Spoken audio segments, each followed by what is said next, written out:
కాంగ్రెస్ పార్టీలో ముసలం పుట్టింది. సీఎం రేవంత్ రెడ్డి స్వార్థ ప్రయోజనాలపై సీనియర్లు మండిపడుతున్నారు. సీఎం సీటును కాపాడుకునేందుకు ఫిరాయింపులను ప్రోత్సహిస్తున్న రేవంత్పై పెదవి విరుస్తున్నారు. పార్టీని నమ్ముకున్న వారిని పక్కన పెట్టడంపై కేడర్లో అసమ్మతి రాగం వినిపిస్తోంది. అంతర్గత ప్రజాస్వామ్యానికి మారుపేరైన కాంగ్రెస్లో ఇప్పుడు రేవంత్ మొనార్కిజం నడుస్తోంది. అందుకే సీనియర్లు విమర్శించిన ఫిరాయింపుల నేతలకే టికెట్లు కేటాయిస్తూ రేవంత్ రెడ్డి బరి తెగిస్తున్నారు. పారాషూట్ నేతలకు ప్రాధాన్యత ఇవ్వడంపై కాంగ్రెస్ పార్టీలో అంతర్గత విభేదాలు రాజుకుంటున్నాయి.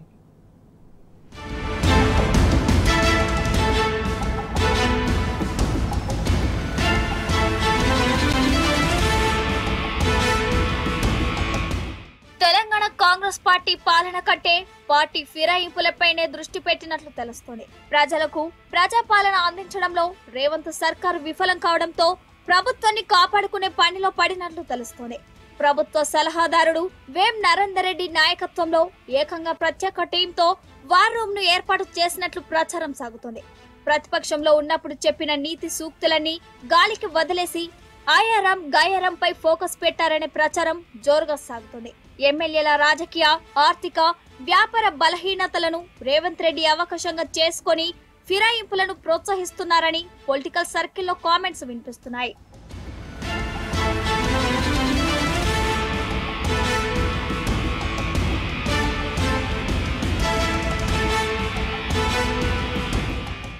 రాష్ట్రంలో ప్రజలు ఇబ్బందులు పడుతున్నా రేవంత్ సర్కార్ మాత్రం పట్టించుకోవడం లేదు.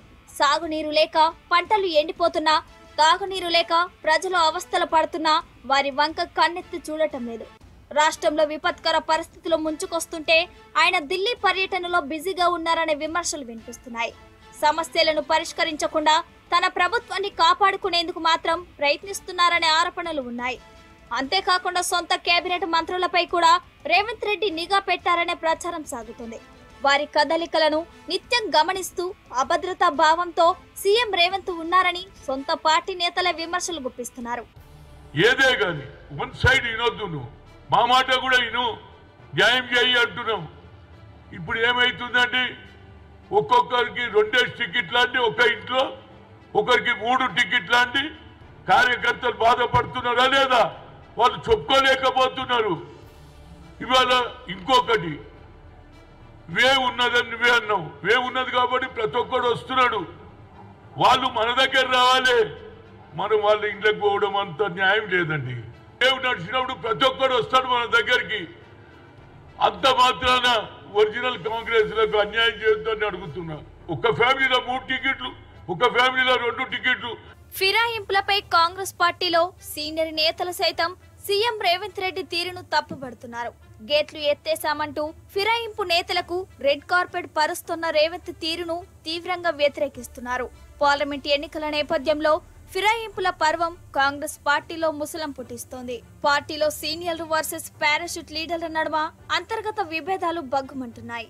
ఇటీవలే కాంగ్రెస్ పార్టీని నమ్ముకున్న వారికి కాకుండా బయట నుంచి వచ్చిన వారికి టికెట్లు ఇవ్వడాన్ని సీనియర్లు నిరంజన్, విహెచ్ తప్పుపట్టారు. సీఎం రేవంత్ రెడ్డిపై విహెచ్ సంచలన వ్యాఖ్యలు చేయటం దుమారం రేపింది. కొంతమంది నాయకుల వద్దకు వెళ్లి రేవంత్ రెడ్డి తన స్థాయిని దిగజార్చుకున్నారని విహెచ్ ఘాటుగా విమర్శించారు. కాంగ్రెస్ కేడర్ కు న్యాయం చేయకుండా పార్టీలో మారి వస్తున్న వారికి రేవంత్ రెడ్డి ప్రాధాన్యత ఇస్తున్నారని మండిపడ్డారు. ప్రతి ఒక్కడు వస్తాడు మన దగ్గరికి. అంత మాత్రాన ఒరిజినల్ కాంగ్రెస్ లకు అన్యాయం చేయొద్దని అడుగుతున్నా. ఒక ఫ్యామిలీలో 3 టికెట్లు, ఒక ఫ్యామిలీలో 2 టికెట్లు. ఫిరాయింపులను వ్యతిరేకిస్తూ కాంగ్రెస్ పార్టీ సీనియర్లు విహెచ్, నిరంజన్ మాట్లాడటాన్ని సీఎం రేవంత్ రెడ్డి జీర్ణించుకోలేకపోతున్నారు. అందుకే పార్టీ నిర్ణయానికి విరుద్ధంగా మాట్లాడితే క్రమశిక్షణ చర్యలు తప్పవని PCC working president Mahesh Kumar Goud హెచ్చరించారు. అయితే పార్టీ నిర్ణయాన్ని ఎవరు ప్రశ్నించకూడదని టీపీసీసీ హుకుం జారీ చేసిన 24 గంటల్లోనే మరో సీనియర్ నేత నిరసన గలం వినిపించారు. స్వయంగా సీఎం రేవంత్ రెడ్డి సమక్షంలోనే మాజీ ఎమ్మెల్యే కిచ్చెన్న గారి లక్ష్మారెడ్డి పార్టీ తీరుపై పెదవి విరిచారు. చేవేల పార్లమెంటు నియోజకవర్గ స్థాయి ముఖ్య నేతల సమావేశంలో సీఎం రేవంత్ రెడ్డిని నిలదీశారు. కాంగ్రెస్ పార్టీని మోసం చేసిన దొంగలకు డోలు తెరిస్తే తమలాంటి నాయకులు, కార్యకర్తలు ఏం కావాలని ప్రశ్నించారు. కిచ్చెన్న గారి లక్ష్మారెడ్డి ప్రసంగంపై ఈ సమావేశంలో నేతలంతా పెద్ద ఎత్తున చప్పట్లతో మద్దతు పలికారు. ఈ సమయంలో సీఎం రేవంత్ రెడ్డి, ఎంపీ అభ్యర్థి రంజిత్ రెడ్డి మొహాలు వాడిపోయాయి. ఏం సమాధానం చెప్పాలో అర్థం కాక బిక్కమొహం వేసుకున్నారు. డోర్ తెరుస్తాం అంటున్నారు. కాంగ్రెస్ కు మోసం చేసిన దొంగలను కూడా మీరు లోపలికి తీసుకొస్తే మాలాంటి వాళ్ళు మళ్ళీ చచ్చిపోయే ఛాన్స్ ఉంది, కార్యకర్తలు చచ్చిపోయే ఛాన్స్ ఉంది.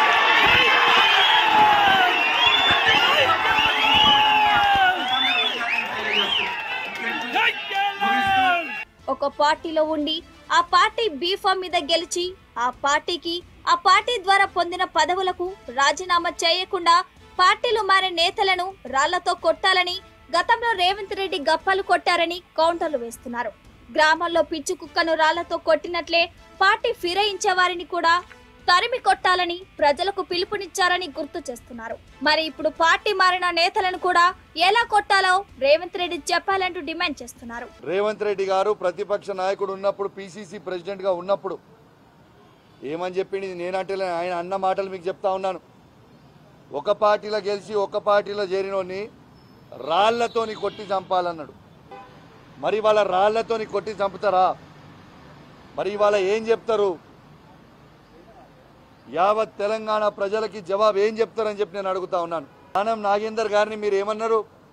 పంజగుట్ట బార్కాడ బీడీలు అమ్ముకునేటోని అని అన్నారు. మరి ఆ బీడీలు అమ్ముకునేటోని ఎందుకు కొనుక్కున్నావు అని చెప్పి నేను అడుగుతా ఉన్నాను. తన ప్రభుత్వంపై నమ్మకం లేని సీఎం రేవంత్ రెడ్డి ప్రతిపక్షాలను బదనం చేసే పనిలో పడ్డట్లు తెలుస్తుంది. ప్రభుత్వాన్ని పడగొట్టేందుకు విపక్షాలు కుట్రలు చేస్తున్నాయని పదే పదే ప్రచారం చేస్తూ తన ప్రభుత్వ తప్పులను కప్పిపుచ్చుకుంటున్నారని విమర్శలు వినిపిస్తున్నాయి. తమకు రేవంత్ సర్కార్ను కూల్చాలనే ఉద్దేశం లేదని ప్రతిపక్షాలు ఎన్నిసార్లు చెప్పినా అదే వంతుగా ప్రచారం చేసుకుంటున్నారు సీఎం రేవంత్ రెడ్డి. ఇచ్చిన హామీల నుంచి ప్రజల్లో వ్యతిరేకత రాకుండా ఇలా డ్రామాలు చేస్తున్నారని ప్రతిపక్షాలు విమర్శలు చేస్తున్నాయి.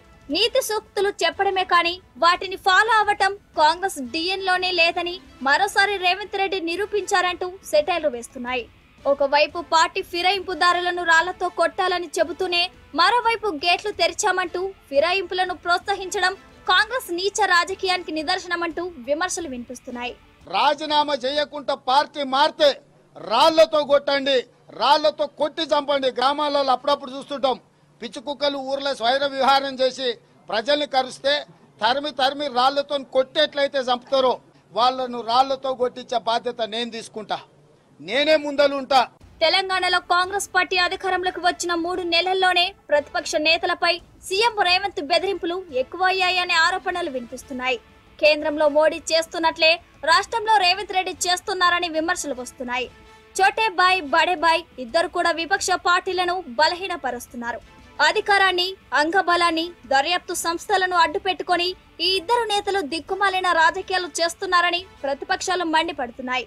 10 ఏళ్లు అధికారంలో ఉన్న నేతలు ఇప్పుడు అధికారం పోవడంతో తట్టుకోలేక పార్టీ ఫిరాయింపులకు పాల్పడుతున్నారు.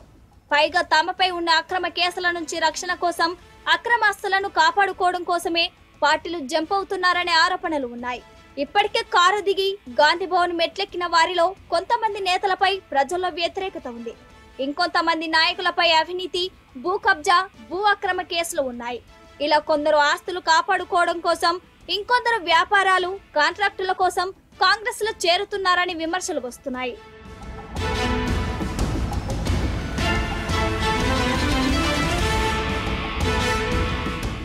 ఉమ్మడి ఏపీలో టీడీపీలో కీలకంగా ఉన్న వారిని మాత్రమే రేవంత్ రెడ్డి కాంగ్రెస్ లోకి ఆహ్వానిస్తున్నట్లు తెలుస్తోంది. భవిష్యత్తులో original Congress versus parachute Congress నేతల మధ్య విభేదాలు వస్తే టీడీపీ కాంగ్రెస్ నేతలతో ప్రభుత్వాన్ని ఏర్పాటు చేయవచ్చన్న ఎజెండాతో రేవంత్ రెడ్డి ఉన్నట్లు ప్రచారం సాగుతుంది. అందుకే టీడీపీ మూలాలు ఉన్న వారికి పార్టీలో ప్రాధాన్యత ఇస్తున్నట్లు తెలుస్తోంది. మరి ముఖ్యంగా తన సామాజిక వర్గానికి, తన కులానికి పాలనలో ప్రభుత్వ నిర్ణయాల్లో అగ్రతాంబూలం వేస్తున్నారనే విమర్శలు బాహాటంగా వినిపిస్తున్నాయి. ప్రభుత్వ అధికారుల నుంచి కార్పొరేషన్ పదవుల వరకు అన్నింట్లో తన వర్గాన్ని అధిక ప్రాధాన్యత ఇచ్చారని స్వయంగా కాంగ్రెస్ పార్టీలోనే ఇతర వర్గాల నేతలు విమర్శలు గుప్పిస్తున్నారు. దేశంలో ఫిరాయింపు రాజకీయాలు ఇప్పటివి కాదు. ఒకప్పుడు పార్టీ ఫిరాయించడం అంటే ఒకరిద్దరు ఎమ్మెల్యేలలో, ఎంపీలో వేరే పార్టీలోకి మారిపోవడం, లేదంటే మద్దతు పలకడం ఉండేది. పార్టీ ఫిరాయింపుల చట్టం వచ్చే వరకు అలాంటి వారిపై చర్యలు తీసుకునే అవకాశం ఉండేది కాదు. 1960ల నాటికి ఈ ధోరణి బాగా పెరిగిపోయి వివిధ రాష్ట్రాలలో ప్రభుత్వాల అస్థిరత ఈ సమస్యను మరింత తీవ్రతరం చేసింది. అయితే 1985 పార్టీ ఫిరాయింపుల చట్టాన్ని నాటి రాజీవ్ గాంధీ ప్రభుత్వం తీసుకొచ్చింది. కానీ ఆ చట్టానికి కాంగ్రెస్ పార్టీనే తూట్లు పడిచింది. నా రిక్వెస్ట్ ఏంటంటే సుప్రీంకోర్టు చాలా స్పష్టంగా చెప్పింది, ఏ రోజైతే పార్టీ మారినట్టు ప్రకటన చేసినా కండవా కప్పుకున్నా ఆ నిమిషం నుండే డిస్క్వాలిఫై అని చెప్పేసింది. అది చట్టం అది. కాబట్టి ఇంకెందుకు వెళ్ళేడియాలి స్పీకర్ గారు. 2011లో బిఎస్పి ఎమ్మెల్యే సమాజ్వాదీ పార్టీ మీటింగ్కి వెళ్ళి కండవా కప్పుకుంటేనే డిస్క్వాలిఫై చేసారు స్పీకర్. ఆయన పార్టీ మారినట్టు కూడా చెప్పలేదు. బిహేవియరల్ యాటిట్యూడ్, నీ ప్రవర్తన అట్లుంటే కూడా డిస్క్వాలిఫై చేయమని చెప్పింది చట్టం, చెప్పింది సుప్రీంకోర్టు చెప్పింది. 2011లో జరిగింది. మొత్తంగా సీఎం పదవిని కాపాడుకునేందుకు రేవంత్ రెడ్డి కాంగ్రెస్ పార్టీలోకి జబ్ జలానీలకు రెడ్ కార్పెట్ పరుస్తున్నారు. పార్టీని నమ్ముకున్న వారు సీనియర్లను పక్కన పెడుతూ ఫిరాయింపు నేతలకు అగ్రతాంబూలం ఇస్తున్నారు. రేవంత్ రెడ్డి తీరుపై సొంత పార్టీలోనే లుకలుకలు మొదలయ్యాయి.